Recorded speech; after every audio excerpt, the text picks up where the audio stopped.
Clair Obscure Expedition 33 is a turn-based RPG made by a small studio called Sandfall Interactive, and honestly, I think they put more emotion into this than what I put into my college thesis. If you're not planning to play it, don't worry, I went in, got emotionally wrecked, and came back to tell the tale. The story begins with Gustav and Mael watching the monolith that is out of their reach during the annual festival. Mael gave Gustav a little push to spend this particular day with his ex-girlfriend Sophie. He didn't have much time before he joined the expedition tomorrow. Finally, he took the courage to ask Sophie out and she agreed. The couple reminisced the time they had together by fighting each other in front of Nicholas to paint this majestic masterpiece that took seconds in-game. When they arrived at the port, his apprentices presented him an expedition uniform as a gift. Sophie helped making Sade assemble and always wanted to see him in uniform before the end of the festival. Then the time had come. They held each other's hands while looking at the monolith. When the monolith number reduced to 33, one by one, people who are 34 years old disappeared throughout Lumiere. Gustav kept his eyes on Sophie, not leaving her out of his sights, for she too got Gamage. After the Gamage, the expeditioners mourned. The people who got Gamage, his sister Emma, tried to dissuade Gustav to not partake the expedition, including Mael, as she is way too young for this. Despite that, Gustav won't back down and proceeds to begin the journey. After landing the ship at the shore, the expedition was greeted by an elderly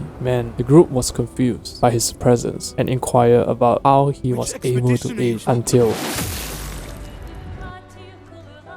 Wow, that man slays, quite literally. As the elderly went on to increase his KD ratio, Gustav and his comrades discussed the next rally point, only to be interrupted by something menacing. Well, there goes our comrades. Unable to defend himself, Gustav took a point-blank hit from his enemy. Miraculously, Gustav survived. He didn't waste any time to get up and search for his friend. Doing so, he witnessed a mass amount of dead expeditioners. He sat down with his now dead ally, contemplating whether he should continue his journey. Fortunately, his attempt has been stopped by Lune. She reminded him that he is not alone in this journey. After defeating the Nephron, Gustav used his invention to convert Lumina from Nephrons into Pictos, a form of passive skills they can utilize for their upcoming battles. When Lune and Gustav reached the regrouping point, no one was there, but there was a message on a tree. They had a debate. Lune brought logical arguments about following protocol and wait for the others, while Gustav prioritized more on Maya's safety while double down on knowing her location is better than waiting on chances. Gustav's strong reasons made Lune reluctantly follow him. Sometime later, they found a peculiar design door. It only takes one touch to transport them to a magnificent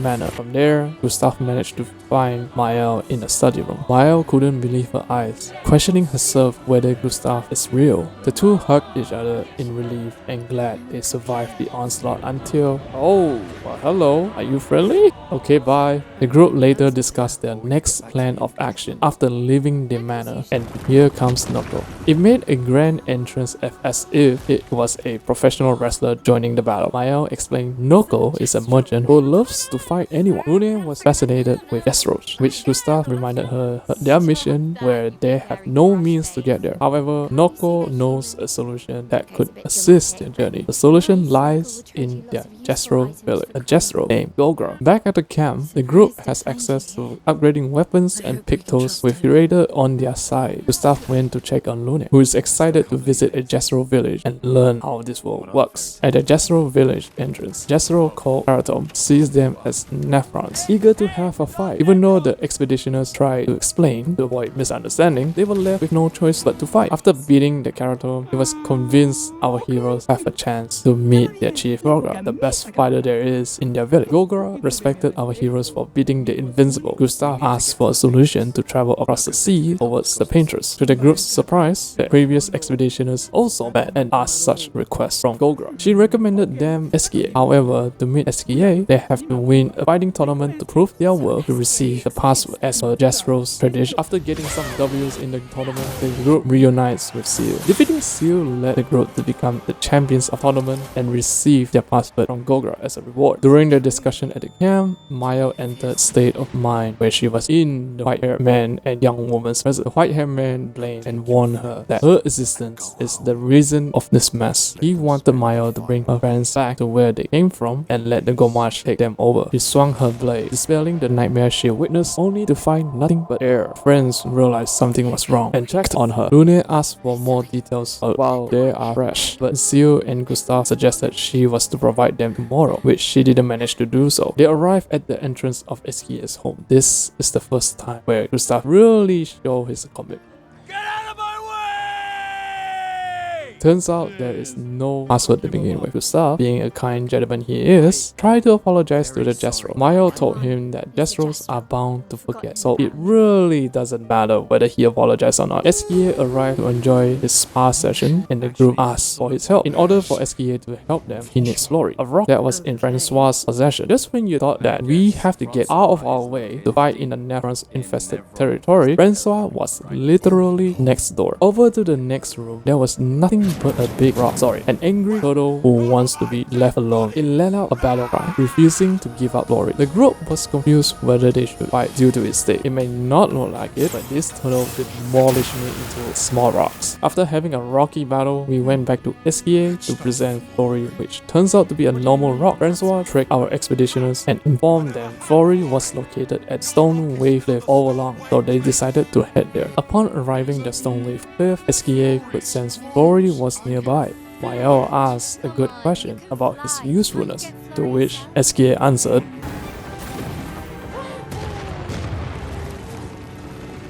Through the dark cave, lanterns lit up one by one, bringing a Nephron to his lanterns, dangling around his limbs, revealing its presence before them. After beating the boss twice, Eskier came to them to receive Flory, giving him the ability to swim. Instead of jumping down the cliff and land on Eskier, Gustav and Mayo decided to throw rocks, while the white-haired man casually walked towards them from behind. Oh, he's dead for sure. Ain't no human can survive that wound. Knowing there is no way out, Gustav made use of his remaining strength to fight off the white-haired man. However, his efforts does nothing to their enemy. The white-haired man pushed Mayo's spirit out of her body. During that state, Mayo went through her past memory, indicating they have a familiarity with Mayo. He swung his blade, only to be met with a stranger's blade. The stranger gave Mayo a nudge to get out of this place, to which he snapped out of it and got to it. Gustav's death brought so much negative impact to the expeditioners. In the midst of that, the stranger arrived to deliver Gustav's arm. He apologized for not being able to save Gustav. He then answered Lune's question regarding his expedition uniform, that he is indeed one of the first expeditioners, Expedition 0. Strangely enough, he and his white-haired man, Noir, were given immortality. He proceeds to offer his assistance to the expedition. His name is Verso. At a forgotten battlefield, seeing the mass remnants of the past expeditions, Mayo requested for a burial for Gustav. Lune and Seal do not see the need to do so, as the mission comes first. However, Verso suggests a place where Nephrons do not dare to roam around, and a very decent place for burial. Everyone else agreed for a little detour, paid their respect to Gustav. At the bridge, Maya couldn't take it anymore, as she kept seeing the bodies of past expeditions. She thought everyone wasn't affected by Gustav's death. In fact, they were affected in their own way. It was just that they didn't want to lower the group's morale. The conversation was interrupted by a base-boosted sword-swinging Nephron who is auditioning for the next Fire Force enemy, bringing them down to assume it. The swordsman Nephron stood there to exhibit its aura, waiting for them to be ready to fight. After the first stage, the Nephron summoned another blade, which makes the battle hard enough to parry those blades. At this point, I honestly thought I have to parry those attacks, but the game presented one of the best finishing scenes in the game by far.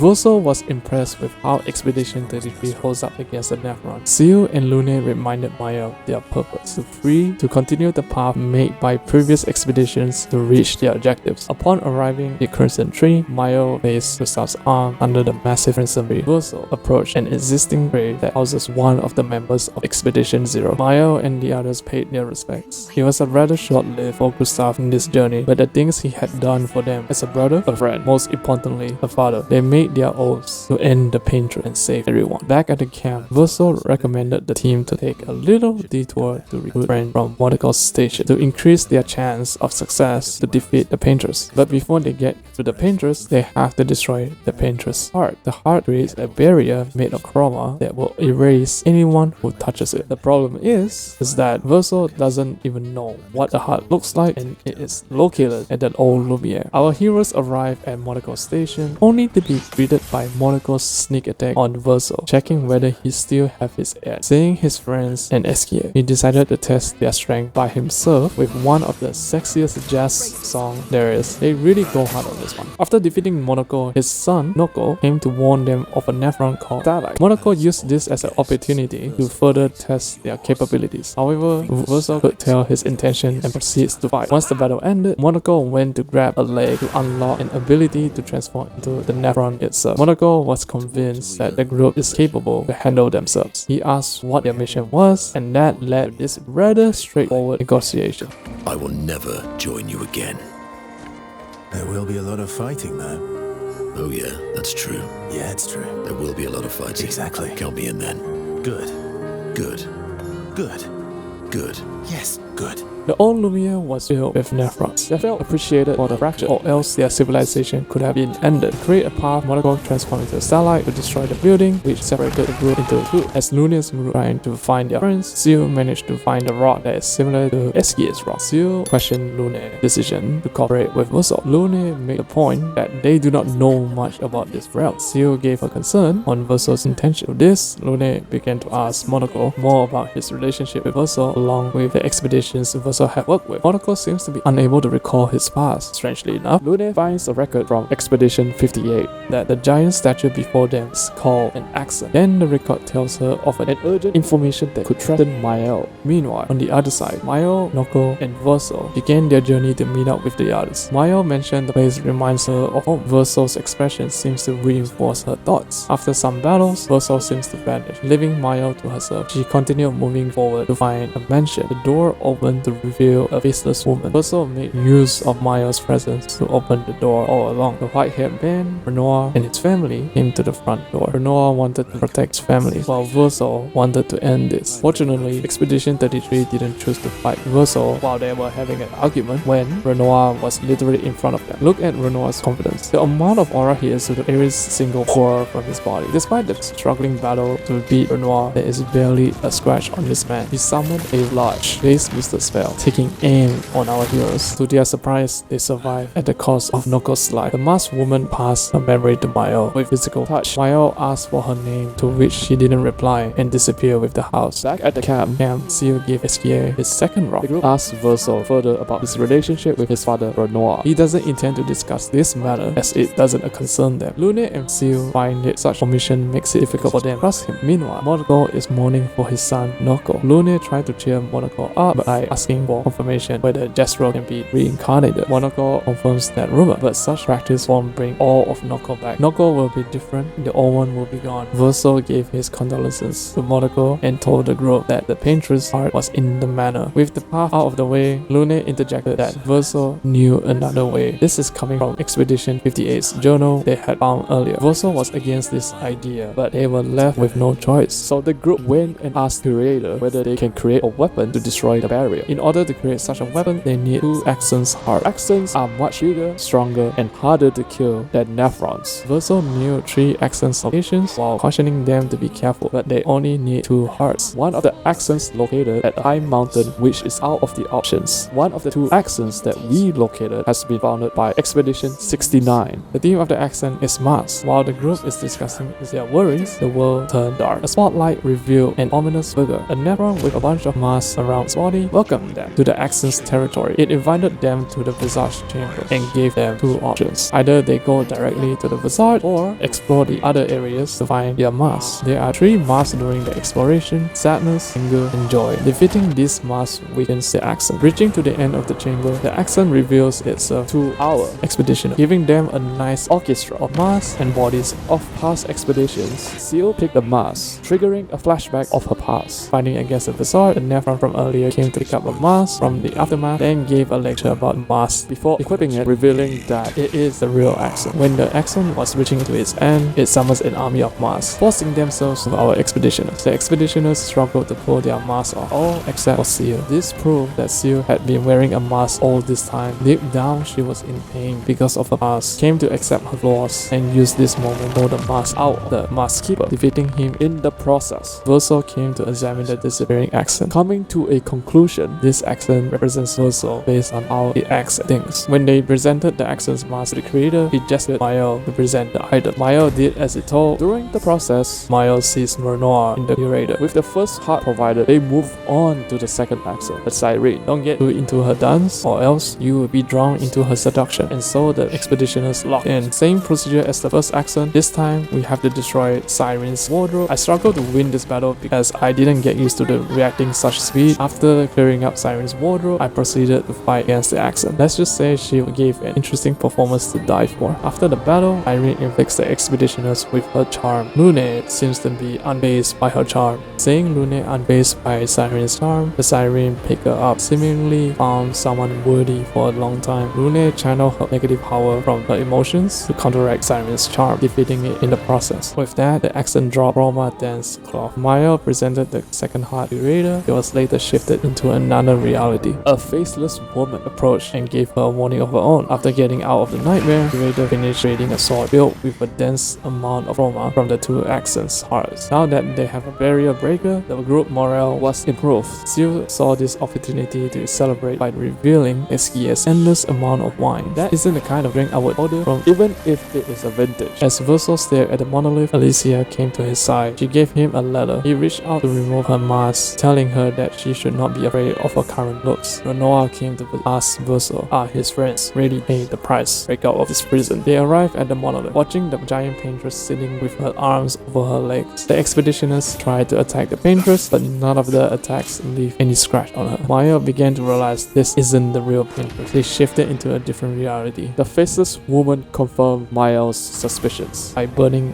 her and her friends. Although it wasn't real, the pain was happened there for a moment. The faceless woman left with a portal, pestering them to follow her. Making their way to the paintress, they began to see her memories on how she treated her family. Strangely, the path led our expeditioners to a snowy territory with a train that leads to the old Lumiere. When they reached a field of golden flowers, Renoir slowly approached them with his aura. Verso wasn't going to let Renoir stop them. After getting this far, Renoir told him doing so would mean losing the paintress, Alicia, and Verso. However, Verso was tired of living and wanted to end his immortality. Verso and his friends no longer wanted to speak, and they assumed their fighting stand. Fighting Renoir was super difficult to me that time because it is hard to see how his attacks move. After reducing his health halfway, he summoned his puppy only to regain his health. Did he just absorb his pet? Yep, he's gonna destroy me. Even after defeating Renoir, he released his fart to heal himself. He reminded Verso again that he will definitely bring destruction to his family in this path. Renoir began to restrict their movements, but then later interrupted by the curator. He began to encourage the curator to stop Verso, but the curator chose to ignore him and approached Mael, guiding her hand to Renoir. Together, they gave Renoir the final wish to end his life that should have happened many years ago. Lune asked Mael about such ability, but Mael couldn't answer it as she knew nothing of this ability. Seal questioned Verso behind Renoir's words. Even Verso couldn't even answer her. With Renoir out of the picture, Mael sensed the paintress' presence up ahead. The group continued with a point of no return and saw the paintress stood by the cliff, gazing over the old Lumiere. She noticed their presence, and for the first time, she spoke to Verso, whether he was coming back to her side. She began to question Verso's existence and her reality until she saw Mael's face. Turns out Mael is Alicia, and Mael was supposed to have a burned face, and this confirmed Alicia is the paintress' daughter. Verso doubled down to remind her that the real Verso was gone. She painted a barrier to prevent their escape, and the fight began. After defeating the paintress twice, the paintress didn't give up without fight. She healed Verso, which proved that she still cares about Verso's well-being, even at her imminent demise. They proceeded to reduce her HP into nothing, unlocking a picto where they can inflict more than their limited damage. The paintress reached out to Verso, dying in his arms. She asked why Verso is doing. Verso made this decision as a way to set her free and not bringing her any burden. Mael placed her hand to the paintress' heart the same way she did to Renoir, giving her a peaceful death. The paintress called her daughter's name, triggering her eyes. After some time, the number on the monolith is gone, signaling the death of the paintress. The expeditioners couldn't believe it. To celebrate, they gave Mayo the honor to plant the Expedition 33's flag, representing the end of their journey. With Esquia's airline, the group flew back to their home, discussing about what they should be doing after this. Mayo and Verso do not have any plans at the moment. The citizens celebrated their return. Mayo brought news of Gustav to his sister and apprentices. She gave Gustav's journal to one of his apprentices, but he wasn't able to accept it and ran away. Verso found a quiet spot out of the crowd to open his sister's letter. She expressed her frustration on the family Discord. She hoped that one day that she, Verso, and their family in this painted world vanish. She mentioned how Mayo acted around Verso and that it should be carried on to herself in real life instead of how Alicia acted in this world was painted by Verso and his mother as a form of escapism. With the painters defeated by the expeditions, they lost the very last defense that protects them from Verso's father. The monolith's number served as a warning to the others and indicate the paintress' remaining power. At that moment, everyone in Lumiere was gommaged. As Mayo experienced the gommage, she saw glimpses of her memory regarding Verso standing in the middle of a burning room. She woke up in her room with a scar on her face. She was called by her sister Clair to the studio. There were many amazing arts displayed around, and her parents are painting the canvas. Claire explained that their parents have been fighting each other in the canvas. The paintress trapped Renoir at the bottom while staying at the top of the monolith to manage the canvas. Mayo asked about Verso's assistance, to which Claire confirmed that he is indeed mother's creation. He died in reality to save Alicia's life from the riders. Claire needed her help to get both parents out of the canvas so that they can work with her to manage the Painters Council with their reputation on the line. Claire guided Mayo to enter the canvas. She recalled her memory from the day she born in this canvas, the meaning of her name, and the wisdoms of her painted parents. That was the moment that she learned to ignore Alicia and present herself as Mayo. She arrived at Lumiere to find Verso. They both apologized each other for their mistakes. Like Verso wasn't real, he still had his memories and personalities. All of this could have been avoided if Mayo didn't ask the riders for help. They went to meet up with their father at the fountain. Renoir apologized to Verso on behalf of his wife's action, putting him in this unfair world. He knew she would always try to find a way to come back. Renoir couldn't bear to see his own wife living in the canvas, as living far too long will lead to a dire consequences. Thus, the intention for Renoir to erase everything in Verso's canvas, to which Verso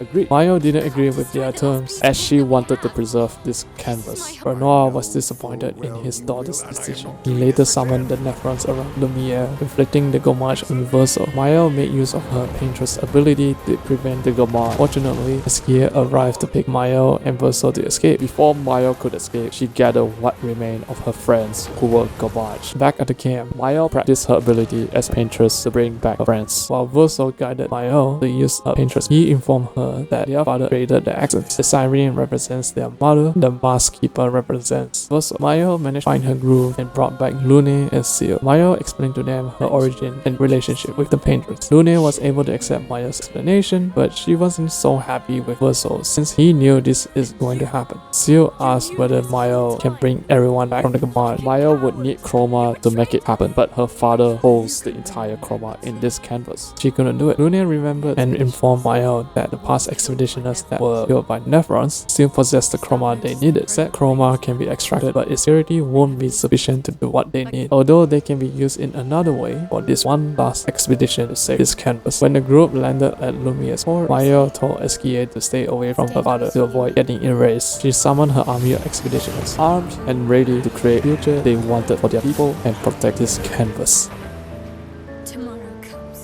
The past expeditioners helped make a path for Mayo's group to progress. When they reached Renoir, Mayo tried to persuade her father to reconsider his decision. Deep down, Renoir didn't want to destroy what remains of his son. He knew that, but doing so will resolve their family problem, even if it is harsh and going to be hated by his family. Seal and Lune talk about how important for parents to raise their kids to be able to make their own responsible decision. Renoir still doesn't see Mayo capable and wouldn't want Verso's death to take her away from him. Renoir summoned Rosefield as his battlefield. He transformed back into the creator, beginning the battle. After the first stage, he summons Cyrene to kill him, giving our expeditioners trouble to beat him. Suddenly, Mayo's mother came to the canvas and transformed into a giant paintress, having a battle with the Siren to keep it busy so that they can beat Renoir. After defeating Renoir, he shared his past with Mayo on his past act that led to his wife to risk her life save his dad. Past experience made him determined to not let his children repeat this mistake. To the group's surprise, Renoir had been trapped this campus for 67 years, trying to save his wife. He showed what actually happened to his wife in the real world as she entered this world. Mayo asked Renoir to trust her decision and promised to come back alive. Renoir finally respected Mayo's decision to act to her own accord and disappear campus to return to his reality. Meanwhile, Verso entered the model where it displayed his mother, entering a place where a young Verso's soul was drawing on the canvas. He went to his younger self and asked whether he is tired of painting. Behind him, Mayo noticed Verso was disappearing, concluding that this isn't the place for him. Verso